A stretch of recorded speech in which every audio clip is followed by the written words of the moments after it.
I decided to marry my boyfriend Ethan and went to meet his family, but they didn't like me at all. They told me to never talk to them again. Maybe it's because they're used to getting what they want because they're attractive. My mother-in-law and sister-in-law were mean and jealous of anyone who had something they didn't. Unfortunately, they targeted me. Even my father-in-law and brother-in-law joined in and rejected me too. But a few months ago, I got back at them in a big way. I'm Amy, I'm 27 now, and I'm living happily with my husband, cute kid, and my parents. It all started 3 years ago when Ethan proposed to me. Ethan and I worked together and bonded over our love for movies. We went on lots of movie dates on our days off and eventually started dating. Ethan was easygoing and got along with everyone at work, earning him many friends. He didn't like arguments and was the type to forgive easily. I had a crush on Ethan ever since I joined the company, so when he asked me out, I was thrilled. I looked forward to work every day just to see him. Whenever I messed up at work and felt down, he'd stay up all night listening to me. That's when I knew I wanted to be with him forever. Ethan had dreams of starting his own business, and I wanted to support him every step of the way. I was ecstatic when Ethan proposed to me. There was no reason to say no, so I said yes right away. We decided to get married. The weekend after Ethan proposed, we went to my family's house to introduce him to my parents and tell them about our plans. Ethan got along really well with my parents, especially my dad. They liked him a lot and were happy for us. Seeing Ethan chatting happily with my parents made me feel really lucky to have him. The next weekend, we were supposed to visit Ethan's family. I realized I didn't know much about them, but I didn't think too much about it. Ethan had been living alone, so I figured he didn't keep in touch with his family much.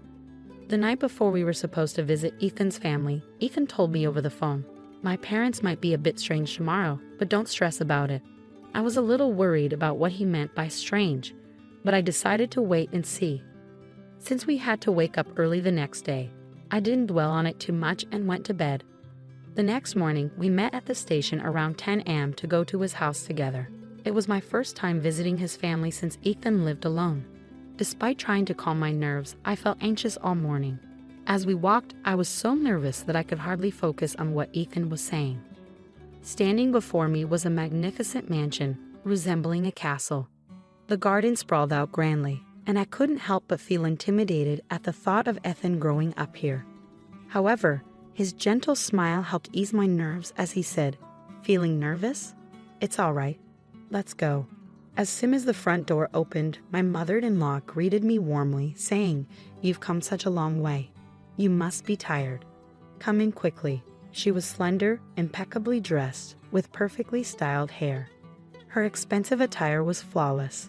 Inside, I was greeted by my father-in-law, brother-in-law, sister-in-law, and their children. Thankfully, everyone except my mother-in-law welcomed me with smiles, which put me at ease. I was warmly embraced, took a seat on the sofa, enjoyed dinner while chatting with everyone, and announced our engagement. Ethan's family was thrilled, especially my mother-in-law and sister-in-law, who exclaimed, "We're so delighted to welcome such a lovely girl into our family." Their warm reception touched me deeply. The pleasant conversation flowed effortlessly. Ethan's family was quite chatty, and as stories were shared, I learned that my father-in-law owned a company specializing in package tours, with my brother-in-law working there as an executive director, aiming to take over the business in the future. Meanwhile, my mother-in-law and sister-in-law were devoted homemakers who also pursued interests like dance classes and flower arranging during the day. My sister-in-law took great care of her appearance and exuded confidence. My father-in-law was exceptionally kind, always wearing a smile and effortlessly easing any nervousness I felt by engaging me in various topics. I was genuinely relieved to see he was a good-hearted person. In the midst of the pleasant atmosphere, a conversation with my father-in-law shifted the mood. "Amy, I heard you work at the same company as Ethan. Are you a temporary worker there?" "No, I actually started as a full-time employee right after finishing university, just like Ethan. The company where Ethan and I work is a well-known corporation, highly sought after by job seekers.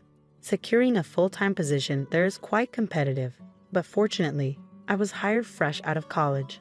"Oh, really? Where did you graduate from?" "I graduated from Harvard." That's incredible. That's incredible. You must be very talented. I'm proud to have someone like you joining our family." Amy's amazing, isn't she?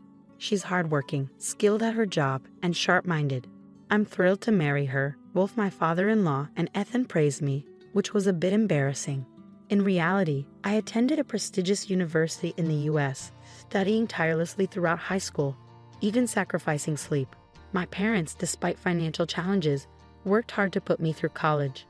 I was determined to attend a good university, secure a decent job, and one day repay my parents for their sacrifices. I've been striving towards that goal wholeheartedly. Engaged in a lively conversation with others, I noticed my mother-in-law and sister-in-law had fallen silent. Concerned, I tried to steer the conversation in a different direction. Seeing a beautiful flower arrangement on the table, I asked my mother-in-law, "Did you arrange those flowers?" "They're beautiful." Her response was unexpectedly curt. "What? You, a professional in a top-tier company, interested in housewives' hobbies?" Confused by her sudden change in demeanor, I wondered why she was now being cold when moments ago she had been smiling. My sister-in-law added, "With your high education, you probably think housewives only talk about flowers." I hadn't meant to imply that at all. Feeling overwhelmed and unsure of how to respond, tears threatened to surface. Ethan intervened. "Hey, both of you, cut it out. Amy doesn't look down on anyone." His words were comforting, but I couldn't find the words to apologize or defend myself. So I remained silent, keeping my head down. Looking around, I noticed my father-in-law, who had been drinking since noon, snoring loudly and passed out on the sofa. My brother-in-law seemed bored, yawning and scrolling through his phone, creating a tense atmosphere in the room. When Ethan suggested it was time to leave, I felt relieved to escape the uncomfortable situation. On our way back to the station, Ethan apologized, saying, "I'm sorry about today. My mom and sister have a lot of pride, especially when it comes to their high school education." According to Ethan, my mother-in-law had worked at a flower shop right after high school, where my father-in-law had fallen in love with her at first sight. She was undeniably beautiful, attracting many customers to the shop just to see her. After persistent pursuit, they started dating and eventually got married. Even now, it seems my father-in-law is still smitten with my mother-in-law, always doing whatever she asks. My sister-in-law was also stunning. She and my brother-in-law had been classmates in high school and reconnected at a reunion in their early 20s. Seeing her beauty, my brother-in-law fell head over heels, and after persistent efforts, they ended up together. Like my father-in-law, my brother-in-law seemed to follow his wife's lead. Despite my higher education, I couldn't understand why they felt insecure. They were both beautiful women with caring husbands who always looked out for them. Yet, I couldn't shake off a lingering sense of unease and doubt about marriage. Nevertheless, with approval from both families, we began planning our wedding. Although some uneasiness lingered, I believed that open communication would help us understand each other better. "Don't worry, I'll always support you, Amy," Ethan reassured me, helping me stay positive. After nearly 6 months of meticulous preparation, just a day before our wedding, Ethan's phone rang. It was his mother. After a brief conversation, Ethan's shocked expression hinted at something unexpected. "What? Why? We can't just change it." "Hold on," he said before the call abruptly ended. When I asked what happened, I awaited his response anxiously. Ethan stunned me with his revelation. "My parents, they just informed me that they won't be able to attend the wedding tomorrow." "What? What do you mean?" I was utterly shocked and anxiously pressed Ethan for more details. According to him, it appeared that his parents had forgotten about a trip they had planned for the same day as the wedding and couldn't make it. I couldn't believe it. My future in-laws were backing out of the wedding at the last minute. We stood there, bewildered, struggling to comprehend why this was happening. Despite numerous attempts, we couldn't reach his parents for an explanation. Desperate for answers, we rushed to their house, only to find it dark and deserted, with no signs of anyone being home. I expressed my concern to Ethan. "When I visited your family the other day, I couldn't shake the feeling that I might have upset your mother and sister." Things felt tense towards the end. Ethan replied, "I've mentioned it before. Both my mother and sister have strong personalities. Smart women can be a bit stubborn. Even if they were upset, I wouldn't necessarily know." When I questioned, "But why would your father skip the wedding too?" Ethan explained, "My dad and brother-in-law, they tend to prioritize keeping the peace with their wives. They probably sided with them to avoid upsetting my mother." He looked troubled as he spoke, leaving me speechless.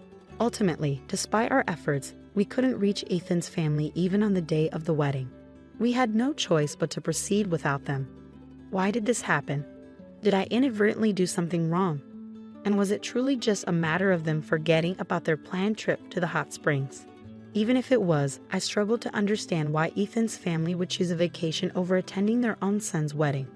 My parents, who had arrived at the wedding venue, were taken aback upon learning that Ethan's family wouldn't be attending. Ethan apologized to my parents, saying, "I'm truly sorry for the inconvenience my parents have caused." My parents reassured him, "It's not your fault, Ethan. Please don't worry. Let's just enjoy the wedding." Despite their comforting words, their expressions betrayed a hint of complexity. I felt awful for putting my parents in such a situation on our special day. Throughout the reception, we overheard whispers from both Ethan's friends and mine, all wondering, why aren't Ethan's parents here? Even our boss, who graciously offered to give a toast, inquired, "Where are your parents?" We were left grappling with how to respond. We couldn't possibly reveal the truth. My parents chose to go on a trip instead of attending their son's wedding. So when asked about Ethan's parents, we simply stated that they were feeling under the weather. What was meant to be a joyous occasion turned into a mentally draining ordeal. A few days after the wedding, Ethan and I visited his parents' house to share the news that the ceremony had concluded. "Oh, Amy, it's been a while. How was the wedding? Did you have a good time?" "I'm sorry, I couldn't attend because of my trip that day. I meant to bring you back a souvenir, but things got busy, and I forgot," she replied without a hint of remorse. Despite feeling sadness inside, pondering why I deserved such treatment, I forced a smile to maintain peace with Ethan's family. Ethan expressed his frustration, canceling the day before the wedding and having all the relatives miss out. "Is that even normal?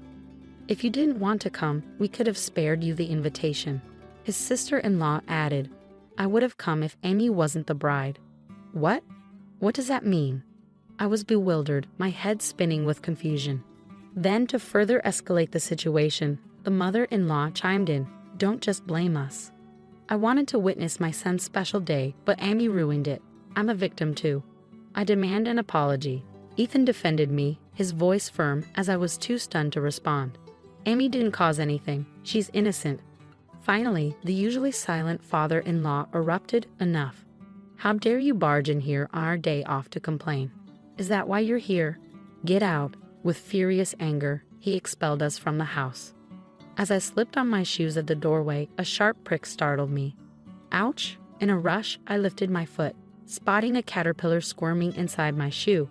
Roast out, I hopped outside and released the critter. My mother-in-law and sister-in-law, who had been observing, asked, "Are you all right?" with a spiteful chuckle. Eager to leave, I mumbled, "Sorry for the trouble," and made a swift exit. But my mother-in-law halted me. "Amy, please avoid getting involved with us, except for weddings and funerals." Huh?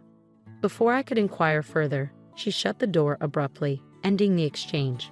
Confused about my apparent offense, all I wanted was to bond with Ethan's family.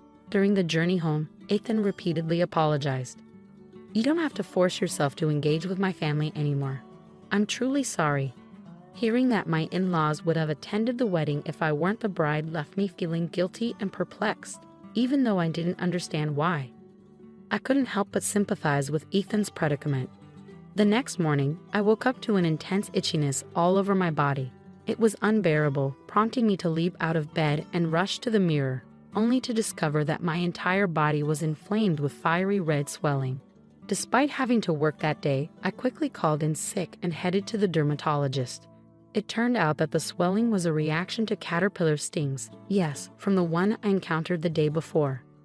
The itching was agonizing, and for nearly 2 weeks afterward, I struggled to sleep due to the severe discomfort. Reflecting on the incident, I recalled noticing my brother-in-law near my shoes at the front door when I visited Ethan's house.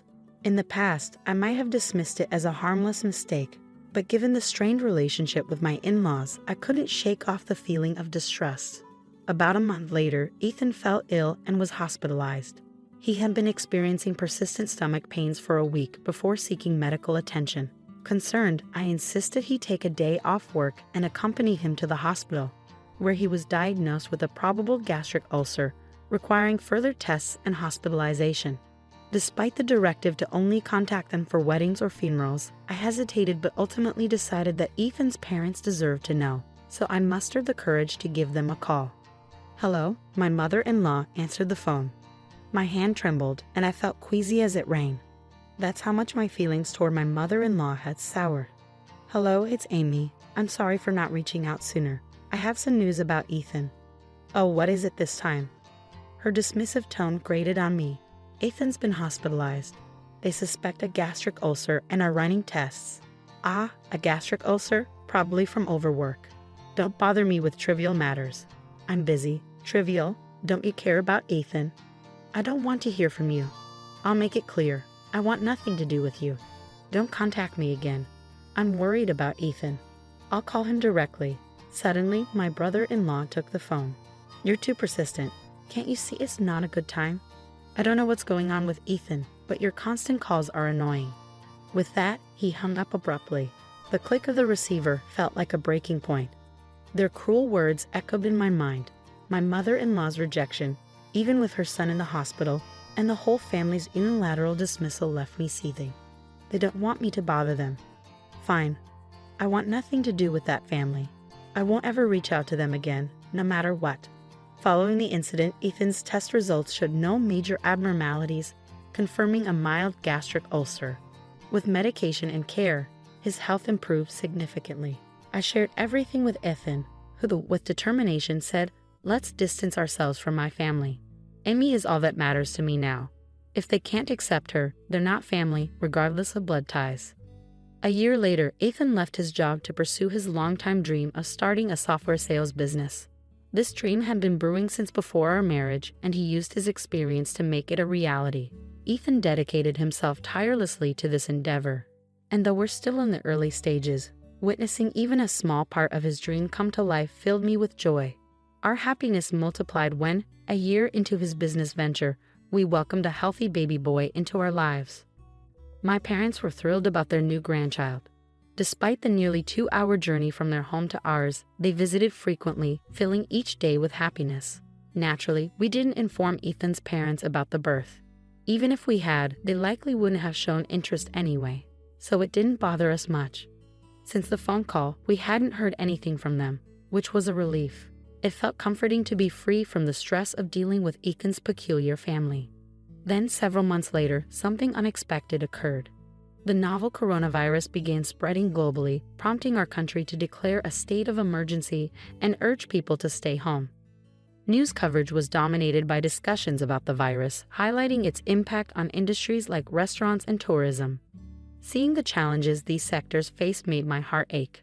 I found myself wondering about the state of Ethan's father's package tour company, but honestly, it wasn't my concern. In fact, I might have even smirked at the thought of how his business was faring. Despite this, Ethan's own business was thriving. Although there were initial financial uncertainties, our income had surpassed what Ethan earned as an employee, and things were going smoothly. During this period, Ethan started receiving numerous calls from his parents' home. However, he seemed hesitant to engage with them, often ignoring the calls altogether. Voicemails piled up, but Ethan chose not to listen, adamant about distancing himself from his family. I frequently reassured Ethan, saying, "You don't need to worry about me. It's okay to reach out to them." Despite my disdain for his family, I felt guilty about potentially causing Ethan to sever ties with his parents. Yet Ethan remained steadfast, insisting, "Amy is the most important person in my life, not my parents. If they can't accept you, even as my parents, they hold no value to me." I felt a mixture of sorrow and admiration for Ethan's unwavering loyalty. Despite Ethan's ongoing refusal to answer calls from his parents, a letter arrived one day from their family home. Its contents were straightforward. "Our business is on the brink of bankruptcy, and we need to discuss urgent financial matters." Their audacity was astounding, considering they had cut ties with us. They demanded immediate contact, but we chose not to respond. Let them deal with their own troubles. That's what they deserve. Soon after, my phone began to ring incessantly. Since I was at work, I didn't notice the call, but a voicemail was left behind. It seemed Ethan's parents, unable to reach him, resorted to contacting me despite my earlier request not to. Reluctantly, I listened to the message only to hear, "Is this Amy's number?" If Ethan keeps ignoring me, I'll pay him a visit. Make sure he knows. That was the extent of the message. 2 days after the voicemail incident, Ethan had a rare day off as it was Saturday. We were enjoying a peaceful family time at home, discussing our plans for the day after lunch when the doorbell suddenly rang. Glancing at the monitor, I saw my 4 in-laws standing outside. Ethan, noticing my shock, approached to see for himself. With a heavy sigh, he suggested we ignore them, confident they would leave if we didn't open the door. But I felt differently, thinking it would be pitiful to leave them standing outside after they had made the effort to visit. Ethan hesitated for a moment before agreeing to unlock the door. But pitiful? I couldn't bring myself to feel that way about such unpleasant in-laws. I intentionally kept the voicemail from Ethan, knowing it would draw them to our doorstep eventually. My surprise at seeing them on the monitor was just an act. I anticipated their arrival. There was a motive behind letting Ethan's parents into our home. A retaliation was brewing, and it was time for a showdown. As soon as the door swung open, the 4 of them barged in without any sense of courtesy. Annoyed, they grumbled about the delay in opening the door. Their lack of manners was astonishing. Upon entering, Ethan's mother noticed our son playing happily with his toys and questioned his identity. I calmly replied that he was our son. She remembered my request not to contact us but dismissed it, claiming it wouldn't make a difference since we didn't seem interested anyway. Her contemptuous gaze and muttered remark about my cheekiness only fueled my resolve. I found myself relishing the moment and decided to address Ethan's father directly. So, what's the purpose of this unexpected visit? It would have been courteous to inform us beforehand if you intended to drop by, I remarked casually. Ethan's father, visibly irritated, retorted, "Didn't you read the letter?" "You mean the one that arrived 2 days ago?" I countered. His response was laced with frustration. "If you had read it, you would have contacted us." It clearly stated the urgency of the matter. Swiftly, I replied. "Oh, you wanted me to reach out? But you made it clear you wanted no association with us." I saw no reason to comply. Suppressing my amusement at the stern expressions of the 4, I noticed Ethan, my husband, staying silent, wisely allowing me to navigate the conversation. It was incredible to think he was raised by parents lacking such basic sensibilities. Suddenly, my father-in-law's demeanor shifted, and he began pleading, "I apologize for the past. With COVID wreaking havoc on our business, cancellations are rampant, and new bookings are non-existent. If this persists, we face ruin. Can you spare some financial assistance?" I remained composed as I responded, "I sympathize with your situation, but I must decline. It's not easy to extend help to someone who's severed ties." However, genuine remorse might sway my decision. Enraged, my father-in-law erupted, attempting intimidation with a furious glare. Unfazed, I stood my ground, resolved to handle things my way. I made no demands. The choice was theirs. "You're welcome to leave if you'd like," I offered calmly. My father-in-law's frustration began to boil over, and he started pleading. "Please, I'm sorry. Help us out." Ignoring his pleas, I maintained my composure. Eventually, he instructed the others to apologize as well, and soon all 4 of them were begging. With a smile, I politely declined, saying, "No, thank you." Enraged by my refusal, my father-in-law slammed his hand on the table, shouting, You act all high and mighty when I'm humbling myself." He grabbed my collar, catching me off guard. Before I could react, Ethan intervened, firmly stating, "Dad, don't lay a hand on Amy." Ignoring Ethan's warning, my father-in-law demanded, "Are you taking your wife's side over your parents?" Ethan's response was unwavering. "Amy is the most important person to me right now. I can't condone mistreatment towards her, even from my parents. If you can't sincerely apologize to Amy, then leave." Infuriated, my father-in-law struck Ethan in the face. Amidst the chaos, I attempted to reason with him, but his anger only intensified. He began kicking Ethan while he was down, prompting me to intervene. As I tried to restrain my father-in-law, he pushed me aside, causing me to collide with the table's edge. Pain shot through my head as I realized I was bleeding. In a panic, I shouted for help, hoping someone passing by would hear. The other 3, frozen in shock, watched as my father-in-law continued to rampage, demanding money. Desperate, I opened the balcony window and cried out for assistance, fearing for our safety. 5 minutes later, the police arrived on the scene. My father-in-law's demeanor quickly shifted, attempting to downplay the situation by claiming it was all a misunderstanding. He even went as far as to accuse me of being drunk and shouting nonsensical things.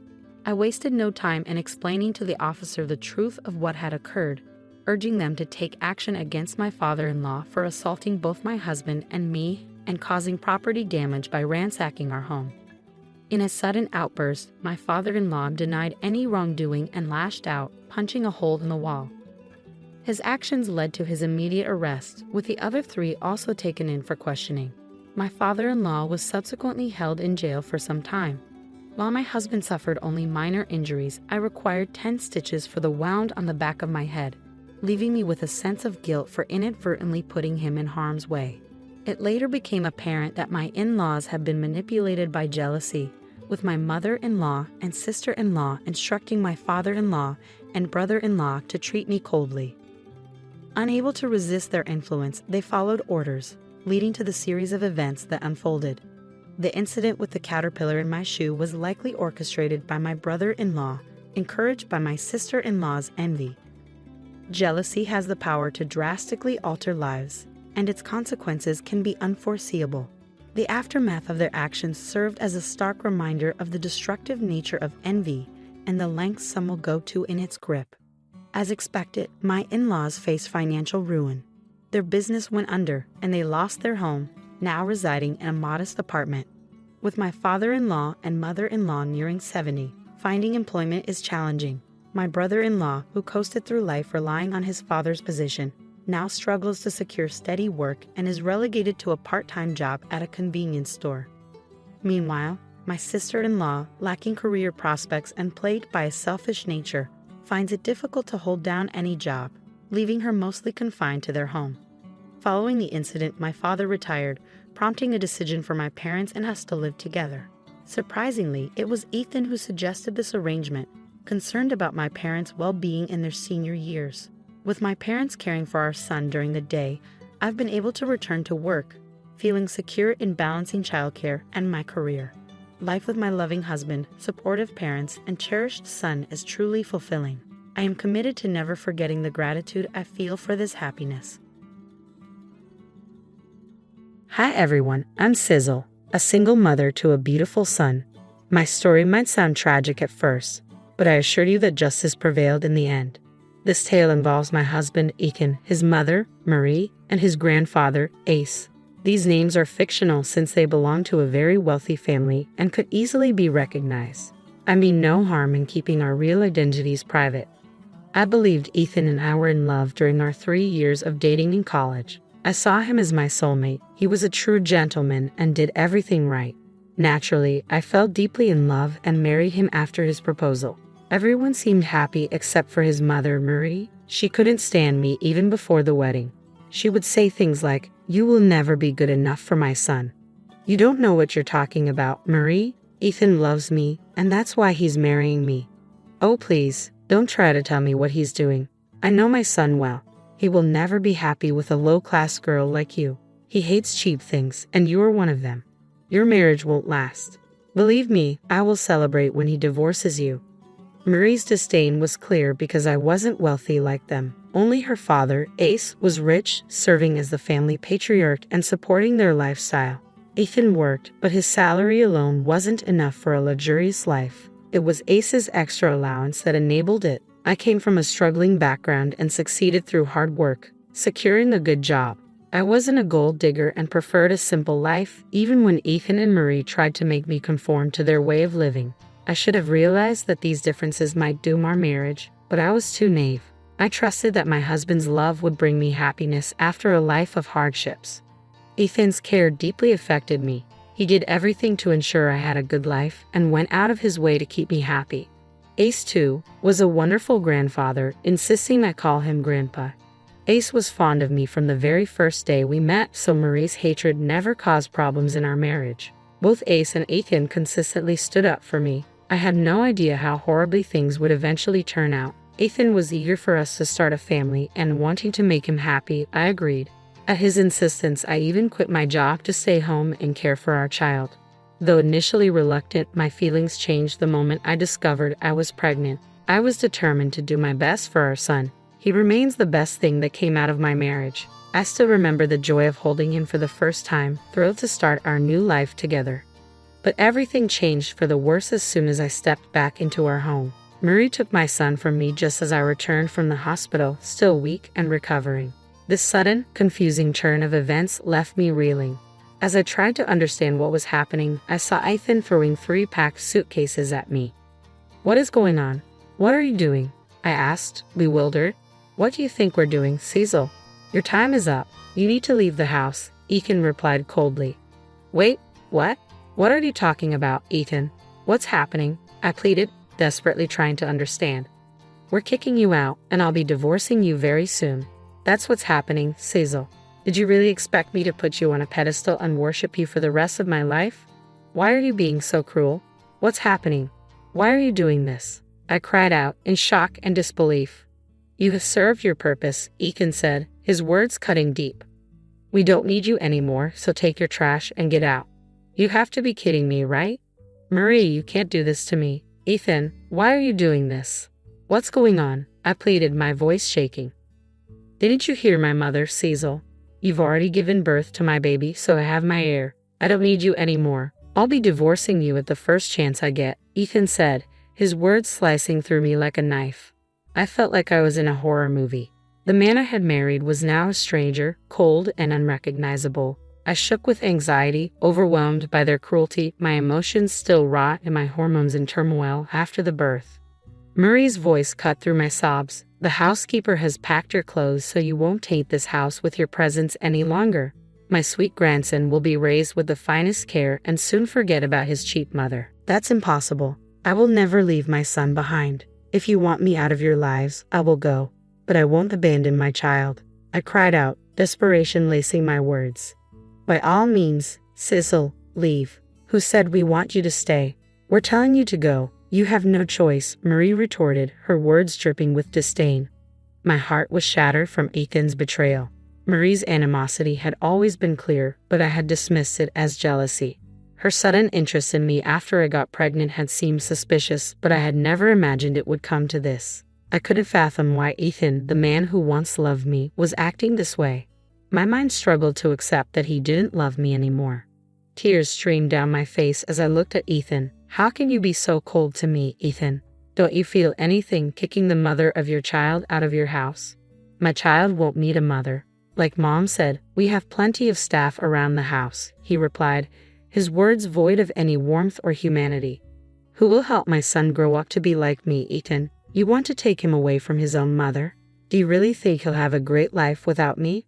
Our son needs his mom," I pleaded, my voice trembling with desperation. Ethan laughed, a cold, heartless sound that shattered my already breaking heart. I stood there, frozen, unable to believe what was happening. The man I had loved was disappearing, replaced by a monster who cared nothing for me or our child. When Ethan finally stopped laughing, he sneered, "What makes you think my son needs you? He's just a newborn. He doesn't even know who you are. We can hire plenty of wet nurses and nannies to ensure he grows up well." "My son is right," Marie added with a smirk. "My grandson will have everything he needs. You're the last person fit to raise him. You're a low-class woman who can't even dress herself properly. If I left my grandson in your care, he'd turn out to be a loser." "Oh, how embarrassing you've been all these years. I'd rather die than see my son suffer the humiliation I endured because of you." Ethan's words dripped with disdain, as if he regretted every moment he had spent with me. His eyes were filled with contempt, and his voice carried the weight of years of annoyance and regret. Shaking, I could hardly find the words to respond. Tears streamed down my face as I choked out, "Did I humiliate and embarrass you? How?" "Do you really want to know how you embarrassed and humiliated me?" Ethan retorted, his voice filled with venom. "Just look at you, Cecil. You come from a low-class family and used to work a 9-to-5 job like some broke woman." I needed to hear those words to finally see Ethan for who he truly was. As painful as it was, his cruel honesty exposed the depth of his contempt. "You were never suited for an upper-class family like ours. Mom tried so hard to teach you her ways, but you didn't even want to learn anything," Ethan scoffed. "Wait, so you wanted me to become a rich snob? If I was such an embarrassment, why did you even fall in love with me?" "Who said I fell in love with you, Cecil?" Ethan sneered. You were beautiful, so I thought maybe I could groom you into a nice trophy wife. But your cheap habits never went away. In that case, why didn't you just leave? I asked, hurt and bewildered. I would have dumped you after having some fun, but then Grandpa liked you. He wanted us to get married and have kids. If I'd walked away, Grandpa would have been furious, and I'd have lost his support. That's why I married you. Now that you've given me the grandson I wanted, I have no use for you anymore. So that was it. Ethan had married me because Ace wanted me as his granddaughter-in-law. Ethan feared that if he left me without reason, Ace would cut off his allowance and inheritance.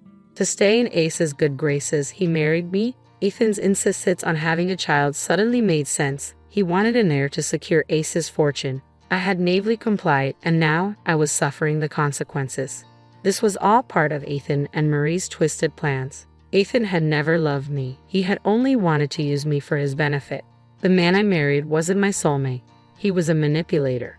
Disgusted, I said, so that's what this was all about.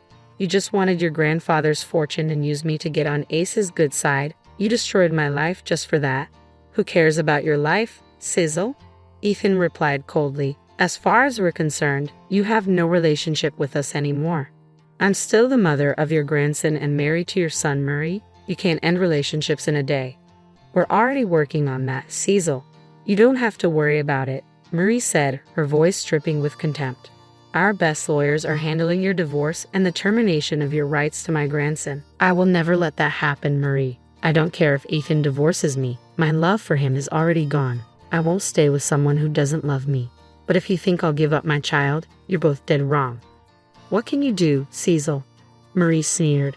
We'll get the best lawyers and trap you neatly. Don't worry, we'll even offer you some good money to disappear. We'll compensate you with what we think is reasonable. Cooperate, or we'll make your life a living disaster.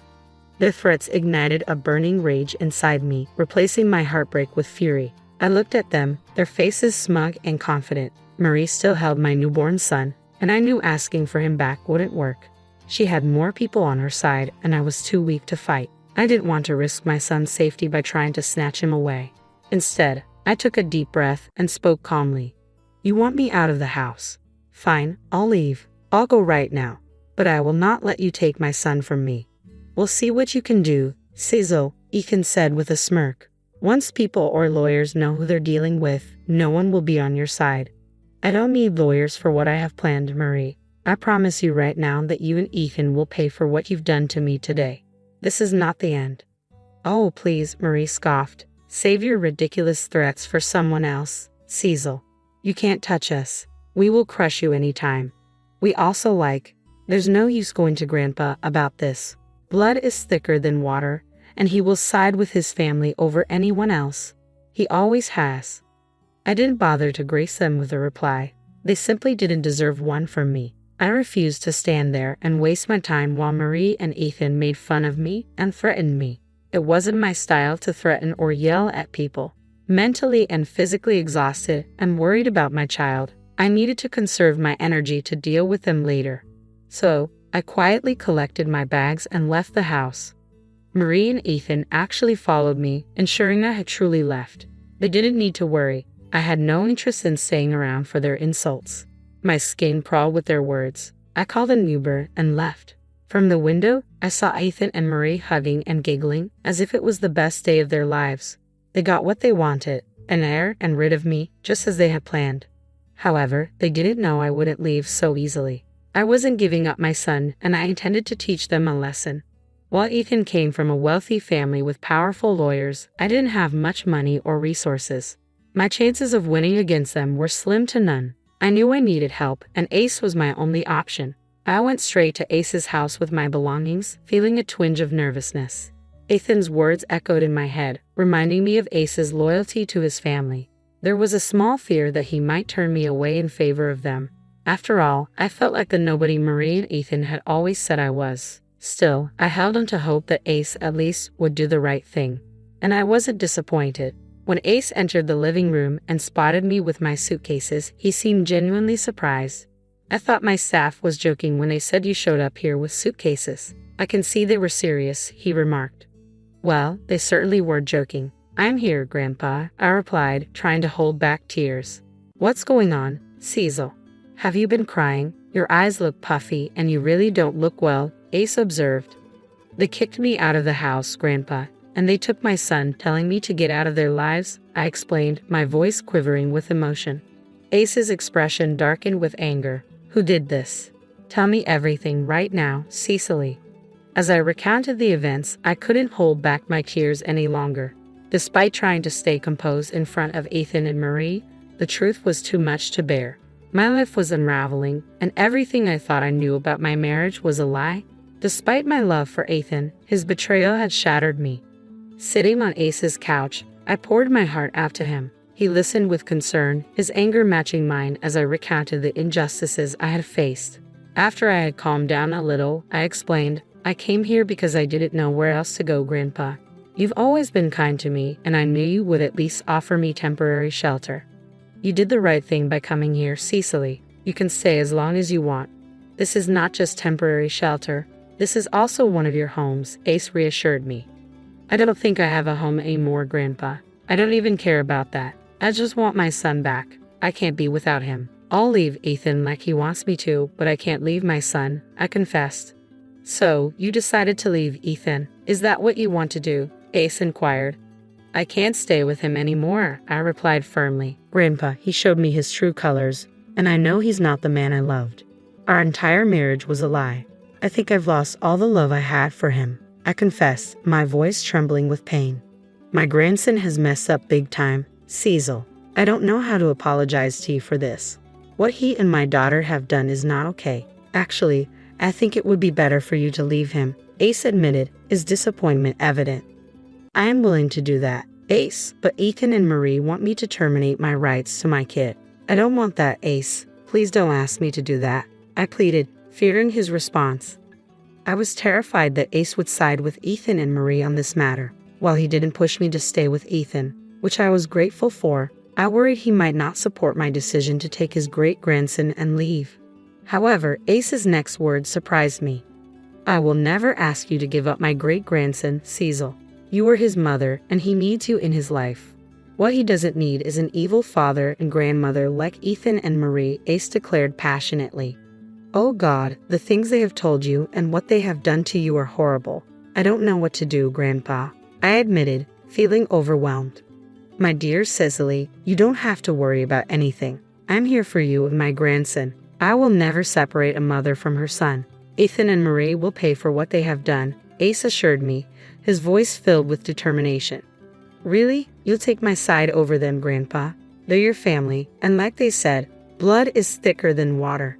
You always put your family above everyone else.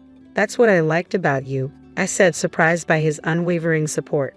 That's some nonsense, Cecily. If Ethan and Marie are my family, you and my grandson are too, Ace replied firmly, leaving no room for doubt. I gave you the mission to call me Grandpa instead of my name because you are family to me. At the end of the day, I won't tolerate anyone being so cruel and vile, even if they are my own family. So Marie and Ethan are going down, no matter what. Ace's kindness brought tears to my eyes, but in a good way. I was truly fortunate to have Ace as my grandpa. He filled a little hole in my chest that was there because I never met my own grandparents. I will always be grateful to Ace for what he did for me. He was furious and promised me justice. Quickly, he called his staff and made a few phone calls. Meanwhile, Ace's housekeeper stayed with me, ensuring I had food and was all right.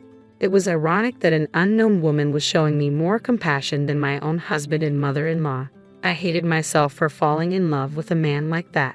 After a while, Ace returned to the living room and asked me to come with him. In the car, he shared his plan for Ethan and Marie. It was glorious, and I couldn't help but feel a little sorry for what was about to happen to them. Their lives were about to take a drastic turn for the worse. We arrived at the house, and the staff let me in because Ace was with me. Ethan and Marie came rushing down the stairs to see why I was there. However, their demeanor changed when they saw Ace's angry face. It was enough to send shivers down anyone's spine. Despite their attempts to maintain a fake pleasant expression, their nervousness was evident. They greeted Ace, trying to mask their apprehension. Do I look like I'm here for lunch, Marie? Why on earth did you kick out your daughter-in-law, and what am I hearing about taking away my great-grandson from her? There was also something mentioned about a divorce. Care to explain that, Ethan? I don't know what you're talking about, Grandpa. Cecily left of her own accord. She said she doesn't want to be a mom or a wife anymore. We didn't do anything, Ethan replied hastily. That's right, Dad. Cecily walked away on her own, and now she's spreading lies about us. I always knew she wasn't a good fit for the family, and now you know what kind of a horrible woman she is, Marie chimed in, attempting to paint me as the villain. Their attempt to twist the narrative shocked me. For a moment, I feared Ace would believe them. Even Ethan and Marie seemed confident he would, but they were left flabbergasted by Ace's response. Do you think I don't know what goes on in this house? Do you think you can manipulate me with lies? Dad, we're not lying to you. Shut up right now. I don't want any filthy lies coming out of your mouth. Have you forgotten that this house is in my name? The staff here are on my salary, so they tell me everything that happens around here. Yes, I know everything that you two have tried to do. Did you really think I would let you off the hook so easily after you manipulated me and Cecily? I can't believe this, Grandpa. Please, you have to understand. I don't love Cecily. I only married her to make you happy, Ethan pleaded. Oh, don't worry. I know all about how you had planned to use and discard Cecily, but only married her because you didn't want to risk losing your inheritance. You think that was a noble thing to do, Ethan? Is that the values you uphold? I taught you. Perhaps it was your good-for-nothing mother who made you this way. Ethan tried to interject, but Ace shut him down immediately. Did I give you permission to talk, Marie? Ace's voice was sharp, cutting through the tension in the room. Marie and Ethan were now seriously scared, while Ace remained very, very angry. I couldn't help but enjoy watching them being scolded by Ace. It was glorious, but I knew it was just the start of the show.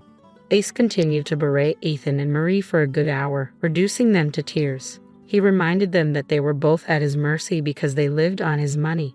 When he was done, Ethan was literally on his knees, begging for forgiveness, while Marie cried like a child. I'm so sorry, Grandpa. I can see that I made a big mistake. I was just overwhelmed and made the wrong decision, Ethan pleaded, his voice shaky with remorse. Yes, we're sorry, Dad. We truly recognize our mistakes. We shouldn't have separated a mother from her child. Cecily can move back here if she wants to. Yes, she can come back, and we'll welcome her with open arms. I promise I will be a better husband, too. I will work on myself. Things will go back to being perfect again, Ethan rambled, desperation evident in his tone. I don't think any of this is your decision to make. You two are no one to allow her back into the house because this house is mine. Plus, it's up to Cecily to decide if she wants to stay married to an imbecile like you, Ethan. What do you say, Cecily? Do you forgive them? Ace turned to me, awaiting my response. I knew well enough that if I said no, there would be dire consequences for my husband and mother-in-law. But I couldn't bring myself to say yes, knowing their remorse was only surface level. So, I calmly looked at Ace and said, No, I don't think I can forgive them, Grandpa. Plus, I haven't even asked for my forgiveness. Please forgive me, Cecily. We made a huge mistake, dear. We are family, so let's just look past this one time. I'm sure we will have a stronger bond after this, Ethan pleaded once more. Don't even bother with lies anymore, guys. You know what you two are. Even if you turn a new leaf and become nice to me, deep down, you two are awful people, and I don't associate myself with people like you, I replied firmly. Good decision, Cecily. I applaud you for that. So you heard her, Ethan, Marie. Looks like you two are in deep trouble, Ace concluded, his voice unwavering. Now you two need to vacate this house right now so that Cecily and my great-grandson can stay here, Ace declared firmly. What? You're kicking us out? You can't do that to us, Dad, Ethan protested. My staff has already started to pack your bags on my order. I will have you two thrown out just like you tried to throw out Cecily. Oh, and one other thing, you can kiss your allowances goodbye. I won't be wasting any more money on imbeciles, Ace retorted, his tone unyielding. Ethan and Marie absolutely cracked up when Ace made his decision. They begged and pleaded with him for mercy, even appealing to me for forgiveness, knowing that only I had the power to sway Grandpa Ace from his decision. But Ace remained resolute, keeping them in a state of despair with his relentless berating. Ultimately, the house staff arrived with their belongings, which Ace promptly threw at them, instructing them to leave. Seeing Ace so angry, they quickly departed before he could publicly make a scene by having his staff escort them out. I didn't know where Ethan and Marie went after this. What I do know is that they kept blowing up my phone with apologies and sometimes nasty messages. They desperately wanted to come home and make things better with Ace, but he was definitely not having it.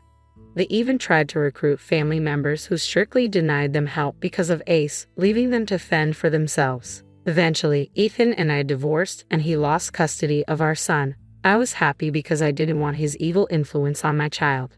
I was already living in the house I used to live in because Ace didn't want his great-grandson and me to be away from comfort. He actually ended up signing over the house to me, leaving most of his assets to my son in a trust so that he can access them when he's older. As for me, Ethan is stuck paying child support and alimony since he has a job. It's not much for me because Ace also gives me an allowance, but it is a lot for Ethan, who now has to support his mother,